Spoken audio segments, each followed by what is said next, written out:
Welcome to my channel. If you enjoy this story, don't forget to subscribe and like. Rain pattered on the rusted metal panels of Action Trade Station, a lonely outpost drifting on the edge of the Clythar system. Droplets gleamed under the pale blue glow of signal lights, pooling into puddles that mirrored a star-strewn sky. Jake Carver, a former Earth Fleet pilot, hadn't planned on picking up a gun tonight. All he wanted was to drop off his cargo, knock back a shot of fiery Zetharian whiskey, and get back to his ship before the station's artificial dawn kicked in. But fate, as usual, had other plans. Jake stood in the middle of a makeshift arena, cobbled together from battered cargo crates, surrounded by a crowd of aliens, tentacled creatures that looked like furry octopuses, armored warriors with glowing eyes, and everything in between. Across from him loomed Korgoth, a Zetharian nearly 10 feet tall, his crimson skin glowing like smoldering coals, muscles rippling under ceremonial armor. Korgoth's plasma sword blazed in his hand, its edge humming like a starved predator. "This is totally unnecessary," Jake said, gripping his custom plasma pistol, a relic from his fleet days. "I just complimented her drink, that's all." Korgoth roared a string of Zetharian curses. Jake's translator earpiece buzzed. "You dare insult Lady Silvara by staring into her eyes, you earthborn worm!" Jake glanced at the crowd, where Silvara stood tall. Her skin was a deep, vibrant red, her long black hair shimmering like spilled oil, and her golden eyes sparkled like twin gems. Flanking her were 3 female guards: Zara, with short silver-gray hair and a razor-sharp gaze; Kalia, slender but radiating danger; and Terran, the youngest, her eyes brimming with curiosity and resolve. Silvara's lips curled. "A human dares speak in our arena? Korgoth fights for my honor. Refuse, you die. Lose, you die. Zetharian law shows no mercy."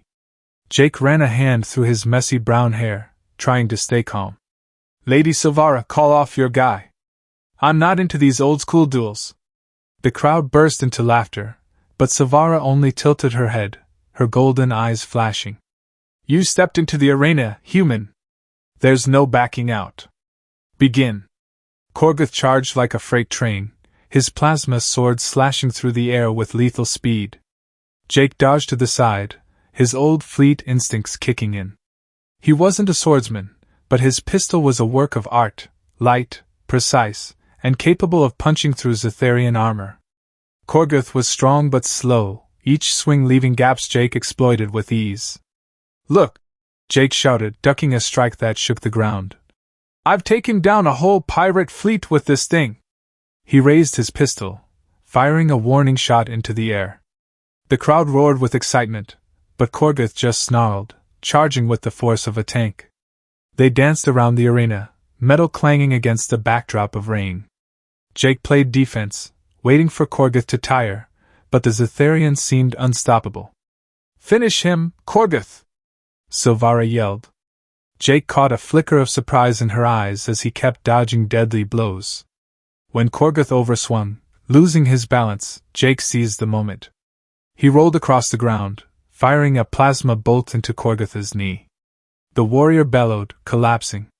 Jake sprang up, slamming his boot into Korgoth's chest, sending him crashing backward. The crowd fell silent. Jake stood tall, pistol trained on Korgoth, his breath ragged. "That's enough," he said. "I don't want to kill anyone." Silvara stepped forward, her golden eyes glinting with an unreadable emotion. She raised a hand, signaling Korgoth to stand down. The warrior glared at Jake but bowed in obedience. The crowd murmured, and an elderly Zetharian with a long white beard emerged. "Zetharian law is clear, human," the old man said. "You defeated Lady Silvara's champion. By ancient custom, she and her guards now belong to you, eternal companions." Jake blinked, stunned. "What? No, I don't need companions or anything. I just want to finish my delivery and get out of here." He turned to Silvara. "Tell them this is a mistake." Silvara smiled. "You don't understand, Jake Carver. The law is the law. Reject us, and you insult the honor of all Vaction. Want the whole station hunting you?" Jake muttered a curse under his breath. Definitely not in the delivery plan. He looked at Silvara, then at her guards, Zara, Kalia, and Terran. They didn't look like servants, they looked like trained warriors. The rain had eased as Jake led his reluctant entourage toward the spaceport where his ship, Starlance, was docked. Silvara walked beside him, her steps confident yet quiet. The 3 guards followed, carrying small bags of personal belongings. The air between them was heavy, as if everyone was grappling with the weight of this bizarre situation. "I don't know what you're thinking," Jake said, breaking the silence. "But back on Earth, we don't do this owning people stuff. I'm not your master, and I don't want anyone forced into anything." Silvara stopped, turning to him. "You think we're slaves, human? Zetharian companionship is sacred, protection, loyalty, sometimes love. We're not forced. We choose honor."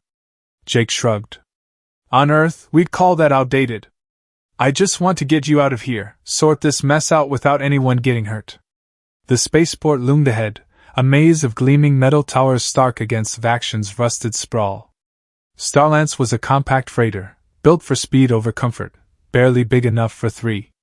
Definitely not for 5, especially with a Zetharian lady and her guards. Jake motioned for them to wait at the port entrance. "Stay here. I need to check the ship and file a flight plan." Silvara nodded, but Zara stepped forward.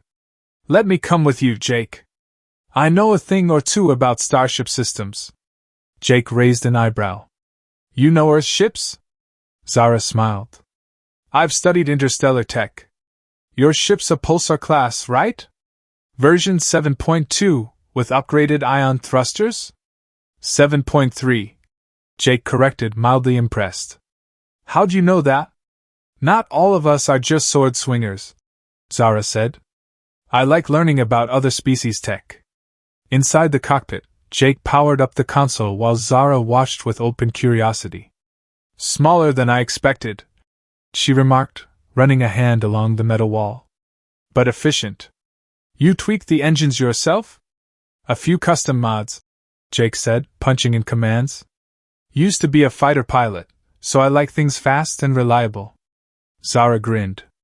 "A warrior and an engineer. No wonder Korgoth couldn't touch you." The console suddenly blared a shrill alarm. The screen flashed red, signaling a critical navigation system failure. "Damn it," Jake muttered, fingers flying over the keys. "Someone tampered with the spatial locator. We're not going anywhere until this is fixed." Zara leaned over the screen. "This isn't random. Someone sabotaged it." Jake clenched his jaw. "Who? And why do they want us stuck here?" When they rejoined the group with the bad news, Silvara spoke up immediately. "It's Varkis. He's Vaction's security chief, and he's had it out for me since I turned down his marriage proposal. He wants to control this station, and I'm in his way." Jake rubbed his chin. "Great. So we're stranded with a powerful guy gunning for us. Anywhere safe we can hole up?" Silvara nodded. "There's an inn in the trade district, run by a retired Earth guy. Former mercenary, name's Malone. He might help." They slipped through Vaction's narrow, rain-slick alleys, the drizzle blurring the glow of streetlights. Jake noticed how the 3 guards moved, not like attendants, but like a combat unit, keeping Silvara and him in the center, eyes scanning every shadow. Despite the weird law binding them, their loyalty and sharpness made Jake both uneasy and respectful. The far torchin was a rundown building, a mix of earth steel and rough Zetharian stone. Inside, it was warm, with a big fireplace and sturdy wooden tables. Malone, a burly guy with silver hair and a scar across his cheek, grinned when he saw Jake. "Carver, you trouble magnet!" Malone slapped Jake's shoulder. "What's the mess this time?" "Long story," Jake said, glancing at Silvara and the guards. "Need a couple rooms for the night. Preferably with a back exit." Malone's eyebrows shot up when he spotted Silvara. "Lady Silvara, if I'm not mistaken. Moving up in the world, huh, Jake?" "Not exactly," Jake sighed. "Just a big misunderstanding. I need a safe spot to figure things out." Malone led them upstairs to 2 adjoining rooms with private bathrooms. Real hot water, none of that sonic shower nonsense, he said. As they settled in, Jake felt the cramped space closing in. Silvara stood by the window, gazing at the alien city. Zara and Kalia unpacked with startling efficiency, while Terran stole curious glances at Jake. You should rest, Silvara said, not turning around. Tomorrow's gonna be rough. Jake shook his head. I need to fix the ship. And we gotta talk about this companion crap. I don't want anyone tied to me because of some dumb fight. Silvara turned, her golden eyes gleaming. You think we're weak enough to need your pity? Zetharian law isn't a chain. It's protection, commitment. You proved you're worthy, Jake Carver. Jake shrugged. I'm no hero. I'm just trying to get through the day. Terran piped up. But you beat Korgoth.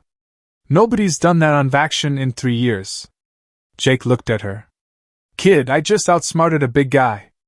That night, Jake lay on the hard bed, his mind racing. Silvara's image, her shimmering black hair, those piercing golden eyes, kept creeping into his thoughts. He didn't want to admit it, but there was something about her, not just her beauty, but her strength, her mystery, that hooked him. A soft knock interrupted his thoughts.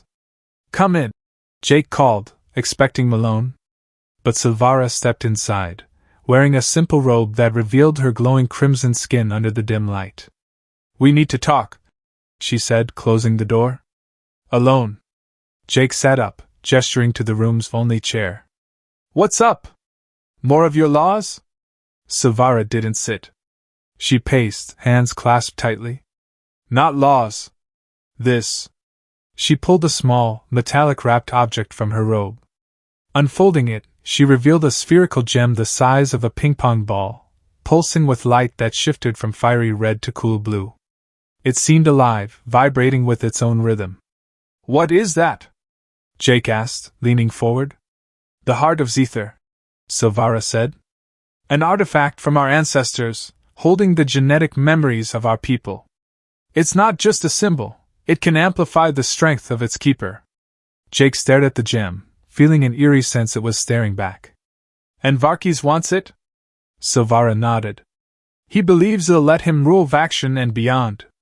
He's been after it since my father died. When you defeated Korgoth, you unknowingly claimed the right to me, and the heart. Jake rubbed his temples. Awesome. So I'm not just stuck in an alien marriage, I'm a target for a power-hungry psycho. Silvara smiled. You're different from other humans I've met, Jake Carver. Most would panic or get greedy over the heart. You're just annoyed. Because I don't want trouble, Jake said. But looks like I'm in it anyway. The next morning, the station's artificial dawn cast a red glow through the window. Jake woke to find Terran quietly placing a Zetharian outfit by his bed, a gray tunic tailored for a human. Morning, she said. Didn't mean to bother you. No worries, Jake replied, pulling the blanket higher. But knock next time, okay? Terran tilted her head. But you're our master. Not a master, Jake corrected. On Earth, we respect privacy. Just call me Jake. She nodded slowly. I'll tell the others about this, human custom. Downstairs, Jake found Malone polishing glasses behind the bar. Your red-hot crew's stirring things up, Malone said, nodding toward the bathroom. They've taken over the place for some ritual. Something about transferring honor. Jake groaned. I told them there's no transferring anything. We're just sticking together until I fix the ship. Malone chuckled. Keep telling yourself that. Lady Silvara's got my staff running around with water temperatures and mineral salts. Says it's for the new master. Jake raked a hand through his hair. I'm not doing any rituals. Malone shrugged. Watch it, Carver. Dissing a Zetharian ritual could make enemies. You don't want that. The inn's bathroom was a wide space with a large hot pool at its center, steam rising with a mineral tang. Silvara and the guards were there, each wrapped in a thin white towel. You came, Silvara said. I thought you'd skip the bonding rite. I considered it, Jake said, lingering at the door. This whole thing still feels wrong to me. Silvara stepped closer. Wrong to be tied to a Zynari warrior clan? Wrong to force anyone into a relationship they didn't choose, Jake said. I don't want people bound by rules. Zara stepped forward. It's not force, Jake. This right is how we pledge protection and loyalty. Without it, we're vulnerable, to Varkis, to anyone. Jake sighed, recalling Malone's warning. Fine, but I'm keeping my boxers on. Silvara let out a soft laugh. As you wish. Jake stepped into the hot pool, steam clouding his vision. Silvara began the rite, pouring scented oil from a small vial into her palms, then rubbing it onto his shoulders. The warmth of her touch sent a shiver through him. This accompanies the bond, she said. As lady, I go first. The guards followed, each applying oil to a part of Jake's body, arms, chest, back. Each touch felt oddly intimate, both ceremonial and personal. When Taryn, the last, finished, she lingered close. Now you complete the circle, she said. Touch us, as we touched you. Jake hesitated, but Silvara's gaze, fierce yet tender, spurred him on. He placed a hand on her shoulder, then moved to Zara, Kalia, and Taryn. In the steam and silence, a strange sense of connection formed, as if they weren't just strangers thrown together, but a team bound by fate. As they left the bathroom, Silvara held Jake back. You see now? This isn't slavery. It's belonging. Jake nodded. I'm starting to get it. But on Earth, belonging is about choice, not laws or fights. Silvara smiled. Maybe both worlds have something to teach. Malone was waiting outside, grinning slyly. Cultural exchange going well? Close enough, Jake said, unable to hide a smile. Unseen by them, a cloaked figure lingered at the street corner, watching, before slipping away to report to Varkis. The fiery red of Vaction's artificial sunrise faded, giving way to streaks of cool blue from the station's signal lights. Jake Carver stood in the cramped room at the far torchin, gazing out at the rain-glossed streets below. His mind was a tangle of chaos, a fight he hadn't asked for, a crew of Zynari companions he didn't want, and a strange gem called the Heart of Zither. Jake wasn't the type to chase trouble, but trouble sure had a knack for finding him. Silvara sat in the room's only chair, hands clasped tightly, her golden eyes tracking him. Zara, Kalia, and Taryn lingered near the door, each with their own vibe. Zara, calm but alert, Kalia, silent with a gaze that could pierce steel, and Taryn, the youngest, barely hiding her curiosity as she stole glances at Jake. The air between them crackled with unease, like they were all sizing each other up in a situation nobody signed up for. We need a plan, Jake said, turning from the window. My ship's been sabotaged, and if Varkis is behind it, he's not gonna let us stroll out of here. Silvara nodded. Varkis doesn't just want the heart. He craves power, and he'll do whatever it takes to get it. We can't stay here long. He has eyes all over Vaction. Jake scratched his chin, trying to sort his thoughts. Malone might help us scrounge up spare parts for the ship, but that'll take days. Until then, we need a safer spot than this inn. Zara stepped forward. I know a place. An old warehouse in the abandoned industrial zone, out by the station's edge. I've used it to stash stuff when working for Silvara.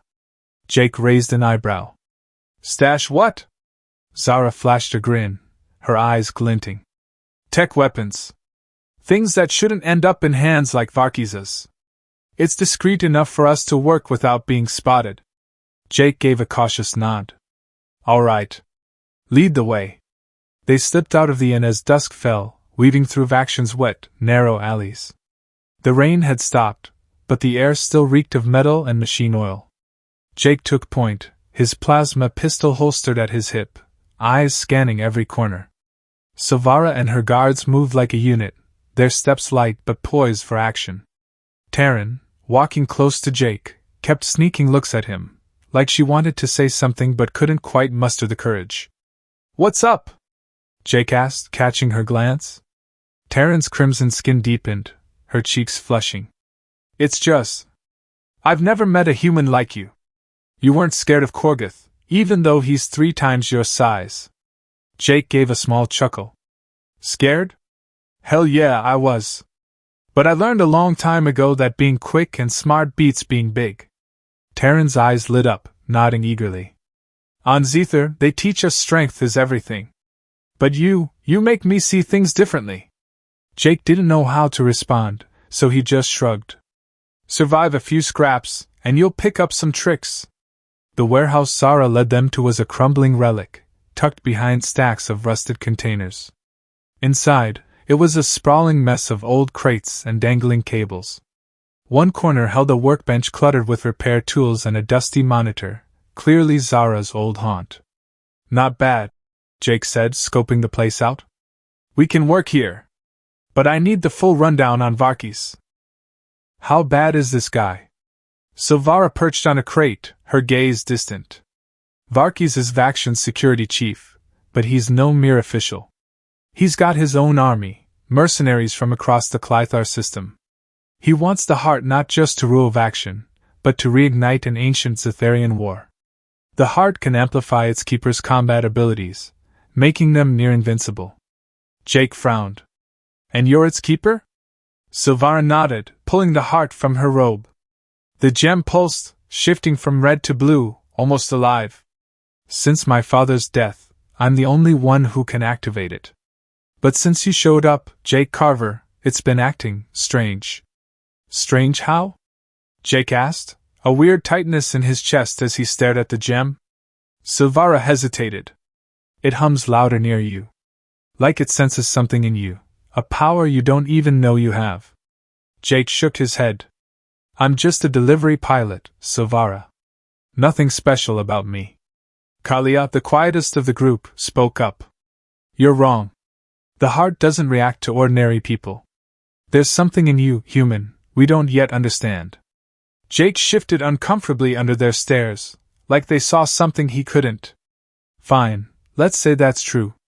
Right now, we need to focus on fixing the ship and getting out before Varkis tracks us down. Zara pointed to a corner. I've got gear here, scanners, repair tools. We can start checking Starlin's navigation system. But we'll need replacement parts, and those are only on Vaction's black market. Jake sighed. The black market. Perfect. No way Varkis has goons watching that place, right? Zara smirked.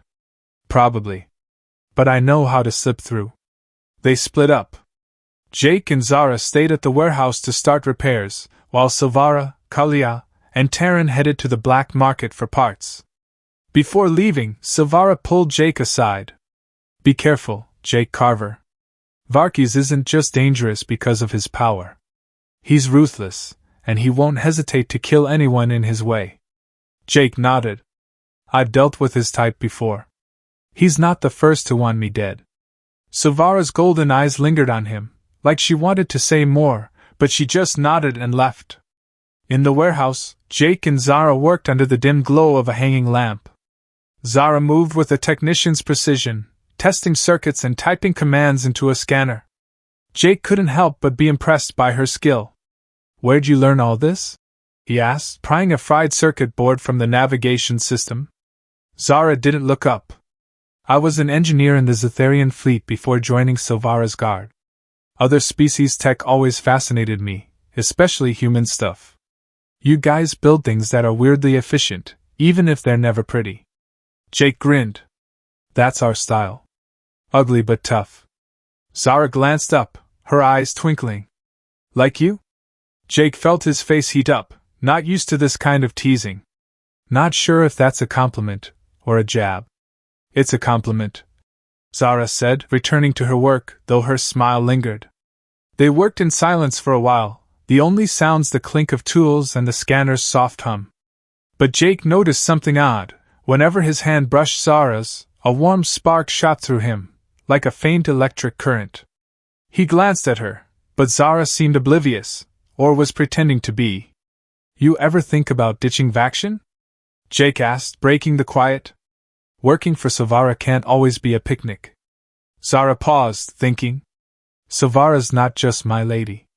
She's family. When her father died, she shielded us, me, Kalia, Terran, from guys like Varkis. I stay out of loyalty, and because I believe in her, Jake nodded. Got it. But if you could go anywhere, do anything else, what did you pick? Zara smiled. I'd explore the galaxy. See how human ships tick, learn about other civilizations. Maybe tag along with a pilot like you. Jake laughed. You'd be bored in a week. Delivery life's not as glamorous as you think. Before Zara could reply, a loud crash echoed from the warehouse door. Jake yanked his pistol free, pulling Zara behind a crate. Someone knows we're here, he whispered. The door burst open, and 3 figures stormed in, Varkis's mercenaries, clad in black armor, clutching energy rifles. Jake signaled Zara to stay quiet, inching forward in the shadows. He didn't want to kill, but if they fired first, he wouldn't hold back. Show yourself, human, one merc shouted. We know you're with the lady. Jake winked at Zara, then fired a plasma bolt at the ceiling, collapsing a stack of containers onto the mercs. Their screams filled the air as they scrambled under the debris. Jake grabbed Zara, sprinting for the back exit, but a towering figure blocked their path. Varkis, Vaction's security chief, his deep red skin gleaming, his white eyes cold as ice. Thought you could hide forever, human? Varkis said, gripping a curved plasma sword. Hand over the heart, and I might let you live. Jake raised his pistol. Don't have it. And I don't take kindly to threats. Varkis laughed, a deep, mocking sound. Brave but foolish. You have no idea what you're tangled in. Zara stepped up, drawing a plasma dagger from her belt. He's with us, Varkis. You want the heart, you go through both of us. Varkis shook his head. Betraying your clan for a human, Zara? Pathetic. Before Jake could react, Zara lunged, her dagger flashing. Varkis parried effortlessly, but Jake seized the opening, firing a plasma bolt into Varkis' shoulder. The chief roared, stumbling but not falling. He swung his sword, and Jake barely rolled out of the way as the blade carved a gash in the floor. Run! Jake yelled at Zara, but she didn't budge. Instead, she drove her dagger into Varkis' leg, dropping him to one knee. Jake fired again, hitting Varkis' sword arm, making him drop the weapon. Enough! Jake shouted, aiming at Varkis' head. Call off your men, or I swear I'll shoot. Varkis glared but raised a hand. The remaining shadows in the dark retreated. This isn't over, human, he said, standing with a bloodied arm. The heart will be mine. He turned and vanished into the shadows, leaving Jake and Zara panting. You okay?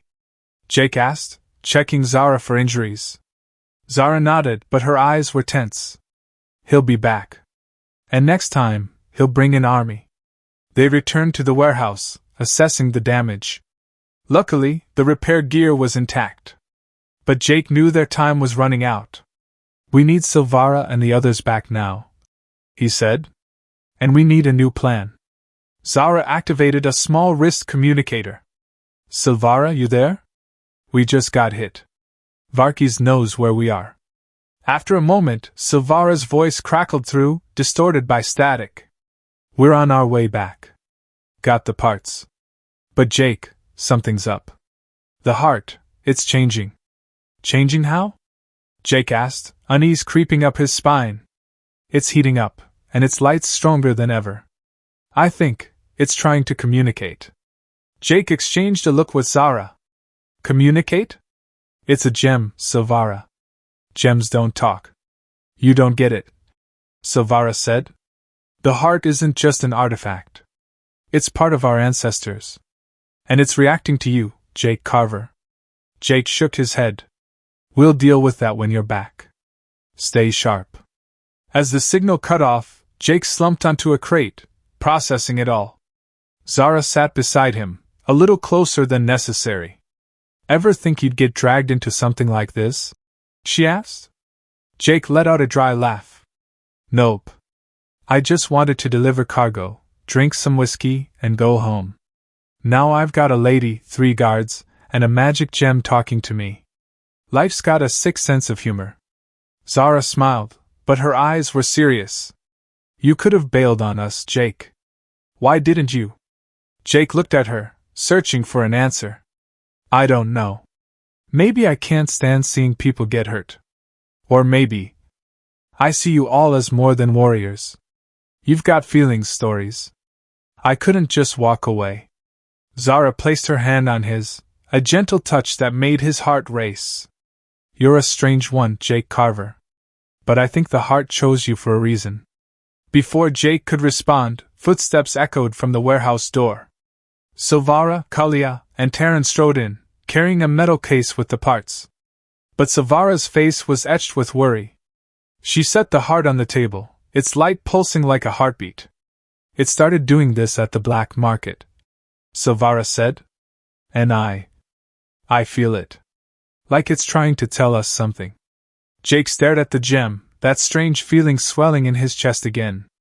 He didn't want to admit it, but the heart's light stirred something in him, a connection, not just to it, but to Silvara, Zara, Kalia, and Taryn.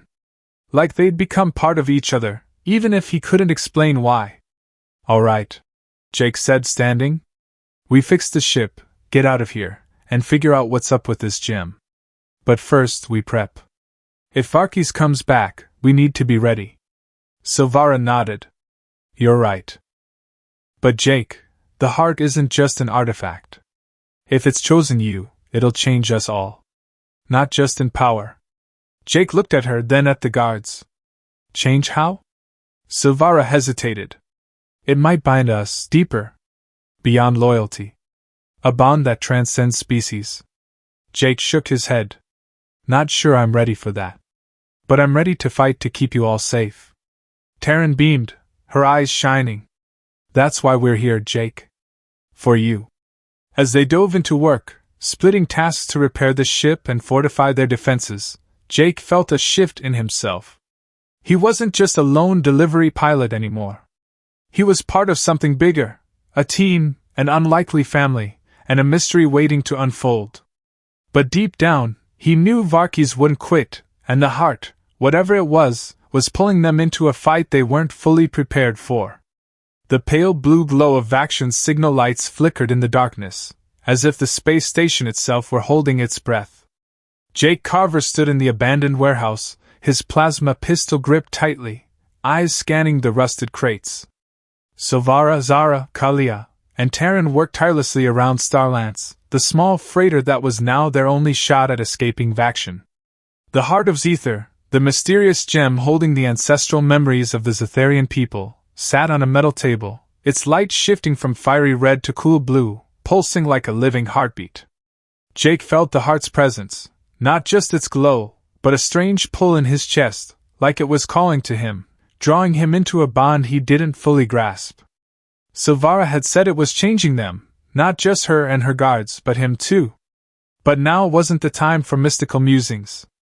Varkis, Vaction's security chief, was hunting them, and after last night's attack, Jake knew their time was running out. How close are we?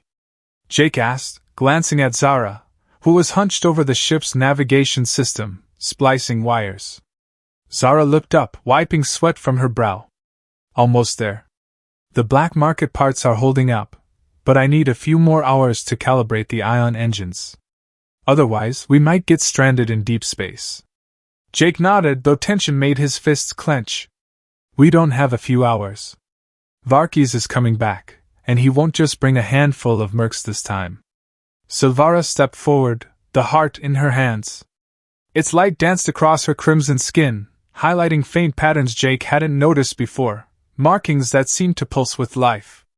Jake Carver, we have to get the heart off Vaction, she said. If Varkis claims it, he'll use its power to spark an interstellar war. Millions will die. Jake met her gaze, seeing resolve mixed with a flicker of fear. I get it. But I'm no superhero, Silvara. I'm just a pilot trying to keep everyone alive. Kalia, the quietest of the group, stepped up. You're more than that. The heart doesn't choose the ordinary. You defeated Korgoth, faced Varkis, and protected us. You're a warrior, whether you admit it or not. Jake shook his head, but a small grin tugged at his lips. You sure know how to give a pep talk, Kalia. Taryn, perched on a crate, giggled. She's not wrong, Jake. You make us feel safe. Jake looked at the four Zetharian women, each with their own strength: Silvara's pride, Zara's intellect, Kalia's sharpness, Terran's enthusiasm. He didn't want to admit it, but in just a few days they'd become a vital part of his life. The heart might have drawn them together, but this connection, he knew, was real. "All right," Jake said. "Let's finish the ship. We're getting out of here, and I'll make sure none of us gets left behind." But before they could dive back in, a deafening explosion rocked the warehouse door. Jake drew his pistol, motioning everyone to take cover behind the crates. "He's here," he whispered, eyes locked on the entrance. The door burst open, and a squad of Varkis's mercenaries stormed in, their black armor glinting under the dim lights. They weren't just packing energy rifles, some carried scanners, clearly hunting the heart. Jake signaled Zara and Kalia to flank left and right, while Silvara and Terran ducked behind Starlance. He took a deep breath, steadying himself. He'd faced danger before, but this time, he wasn't fighting just for himself. "Come out, human!" a merc bellowed. "Hand over the heart, and maybe we'll let you live." Jake rolled out from cover, firing a plasma bolt into the nearest merc's scanner. The device exploded, sending the squad into chaos. Zara and Kalia seized the moment, Zara slashing a merc's leg with her plasma dagger, Kalia delivering a kick that sent another sprawling. Terran, despite her youth, leaped onto a crate, firing a small energy pistol she'd hidden in her bag. Silvara stood, the heart blazing in her hands. "Stop!" she shouted, and the gem's light erupted, flooding the warehouse with a blinding glow. The mercs shielded their eyes, stumbling. Jake didn't hesitate, unloading a barrage of plasma bolts, dropping 3 before they could recover. But then Varkis appeared, striding through the door with deadly confidence. He towered even over Korgoth, his deep red skin shimmering like molten metal, his white eyes cold as ice. In his hand was a plasma sword larger than any Jake had seen, its blade glowing like a star. "You really think you can escape, human?" Varkis said, advancing. "The heart is mine. And so is Silvara." Jake aimed his pistol at him. "She doesn't belong to anyone, Varkis. Neither does the gem. Back off, or I shoot." Varkis let out a booming laugh. "Bold, but stupid. You don't know who you're dealing with." Before Jake could respond, Silvara stepped forward, the heart in her hands. "Varkis, you don't understand the heart's power.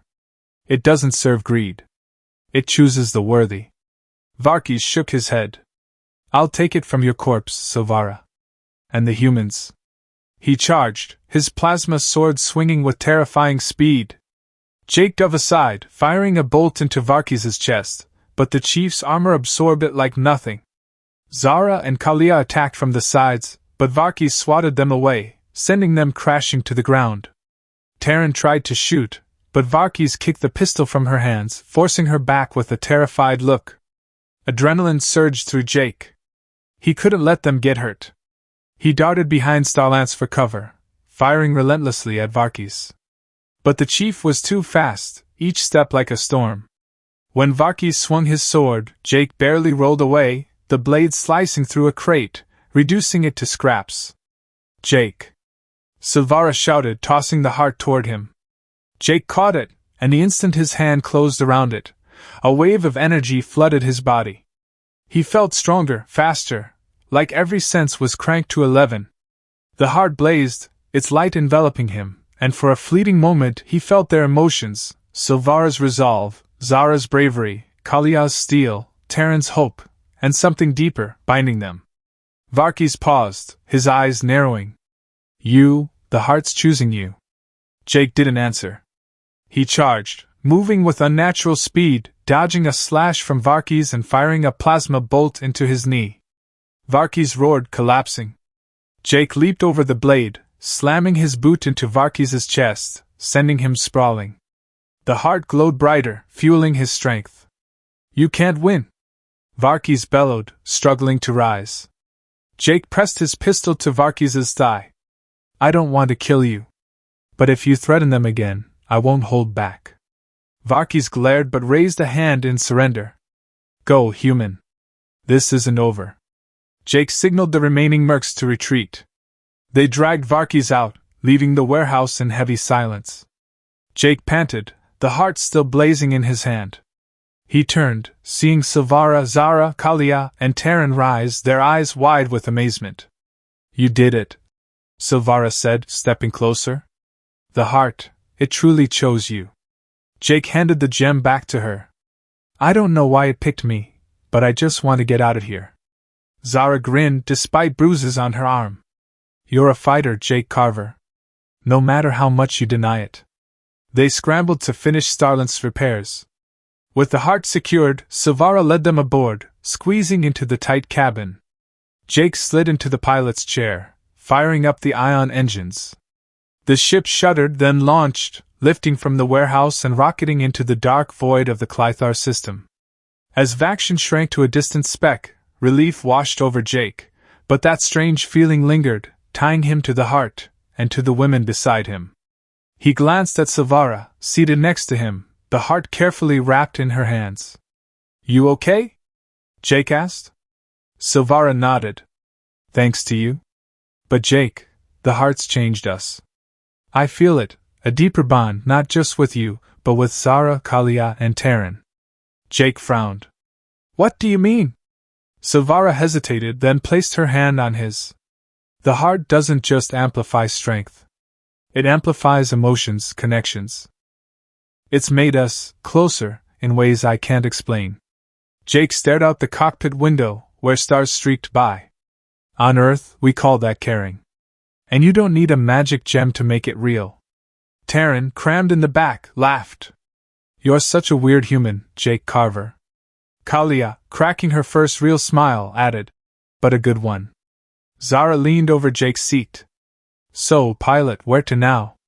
Jake punched coordinates into the console, setting a course for Earth space. "Home. We'll get the heart somewhere safe and figure out what it wants from us." Silvara's golden eyes shimmered with emotion. "Your home, is there room for us?" Jake smiled. "My home's wherever I can keep you all safe. And if the heart wants to pull some magic tricks, we'll face it together." Starlant surged through space, stars blurring into long streaks. In the cramped cabin, Jake felt the presence of Silvara, Zara, Kalia, and Taryn, not just as Etherian warriors, but as friends, companions, maybe even an unlikely family. The heart, though still glowing, wasn't the story's core anymore. They were a team bound by fate, loyalty, and something deeper, transcending species and culture. 6 months later, Earth. Jake stood on a hill in the suburbs, overlooking a modest house he'd bought with savings from his delivery runs.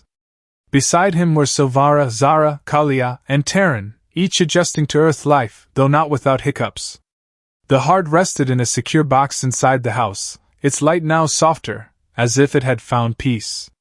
Silvara took Jake's hand, a gesture she'd picked up from human culture. "You gave us a home, Jake Carver," she said. "And a family." Jake grinned. "I didn't choose this, but I don't regret it. You've made my life a lot more interesting."